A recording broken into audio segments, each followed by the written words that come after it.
आज का सवाल मुझसे पूछा है पूजा ने। पूजा पूछ रही है कि किस तरीके से वो अपनी कंपनी, अपनी ऑर्गेनाइजेशन को क्राइसिस से बचा सकती हैं। क्राइसिस मैनेजमेंट करना पड़ेगा।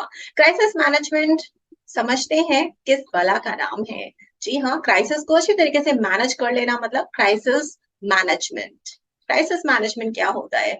कहीं ऐसा तो नहीं अभी तक हम यही समझते थे कि जब क्राइसिस आएगा तब हम उससे निपट लेंगे, डील कर लेंगे, कोई भी अनहोनी होगी हम तैयार हैं। तैयार कैसे होना है? कम्युनिकेशन प्लान बनाना है। कम्युनिकेशन प्लान क्राइसिस आने तक का इंतजार नहीं करता है। इसका साफ साफ यही मतलब है पूजा कि आपको हर परिस्थिति स्थिति में अनहोनी है नहीं है तब भी आपको तत्पर तैयार रहना है। आपके पास कम्युनिकेशन प्लान रेडिली अवेलेबल होना चाहिए before the crisis, during the crisis, after the crisis. क्या है आपका कम्युनिकेशन प्लान? क्या आपने आज तक क्राइसिस से निपटने के लिए, अनहोनी से निपटने के लिए उससे पहले कुछ तैयारी की है या नहीं की है? अगर नहीं की है तो तैयार हो जाइए, कमर कस लीजिए। Before the crisis, during the crisis, after the crisis, तीनों ही परिस्थितियों में, तीनों ही सिचुएशंस में आपको अभी से, आज से अपना क्राइसिस का कम्युनिकेशन प्लान बनाना पड़ेगा। बहुत सारे और भी तरीके हैं। आपको रिसर्च करनी पड़ेगी, ज्यादा से ज्यादा सर्वेस को फ्लोट करिए पब्लिक सेंटिमेंट्स को समझने के लिए during the crisis. Pro tip पूजा आपके लिए ये है कि मान लीजिए अगर आपकी कंपनी क्राइसिस से, अनहोनी से गुजर रही है तो आप ऐसा क्या कर सकती हैं जिसकी वजह से आप अपने इस क्राइसिस को अच्छी तरीके से मैनेज कर लें। सबसे पहले तो ठीक है, अगर आपके पास अपनी मीडिया कवरेज नहीं है तो निराश नहीं होना है। बहुत सारे और भी तरीके हैं। कैची टैगलाइंस बनाइए सोशल मीडिया प्लेटफॉर्म्स पे। टैगलाइंस खुद ब खुद फेमस हो जाएंगी और आपको कर भी देंगे, आपकी ऑर्गेनाइजेशन को भी।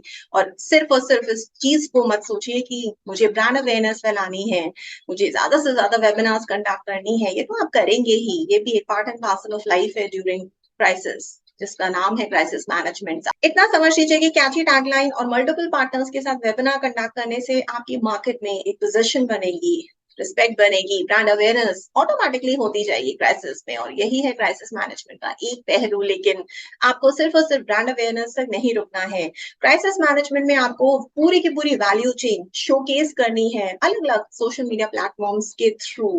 पूरी की पूरी ऑर्गेनाइजेशन और कंपनी का इंटरनल एक्सटर्नल व्यू देना है आपके स्टेक होल्डर्स को। उनको पता होना चाहिए कि जहां से, जिस पॉइंट से आप रिसोर्सेज को प्रोक्योर करना शुरू करते हैं, फिर मैन्युफैक्चरिंग शुरू करते हैं, फिर वेंडर्स या सप्लायर्स को इस्तेमाल करते हुए या डिस्ट्रीब्यूटर्स को इस्तेमाल करते हुए फाइनली होलसेल से आप रिटेलर्स तक माल पहुंचाते हैं और फिर कस्टमर्स तक किन किन चीजों का आप ख्याल रखते हैं और किस तरीके से पूरी की पूरी वैल्यू चेन में स्टार्टिंग से एंड तक काम होता है। आपकी कंपनी, आपकी ऑर्गेनाइजेशन किस तरीके से काम करती है और लोगों के लिए उस काम को कंफर्टेबल बनाती है। वीडियो के थ्रू अपनी कंपनी की वैल्यू चेन को डिस्प्ले करने का सिर्फ और सिर्फ एक ही मकसद है कि विश्वास जगाना।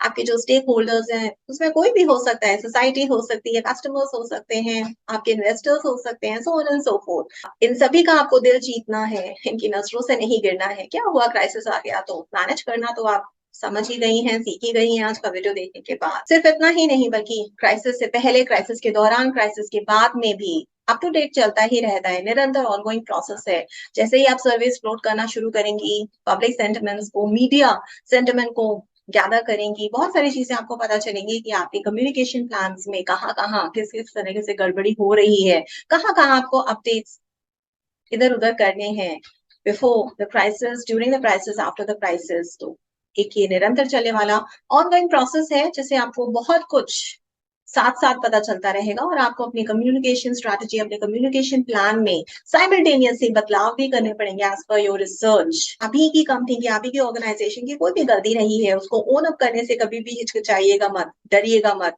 लेट मत कर दीजिएगा कि वक्त निकल जाए और आपको पता भी ना चले कि किस तरीके से आपकी पूरी की पूरी कंपनी की ब्रांड इमेज खत्म हो गई है सिर्फ इस वजह से क्योंकि आपने बहुत देर कर दी, बहुत समय ले लिया अपनी गलती को स्वीकार करने के लिए, उस क्राइसिस की जिम्मेदारी लेने के लिए, उस क्राइसिस को ओन करने के लिए।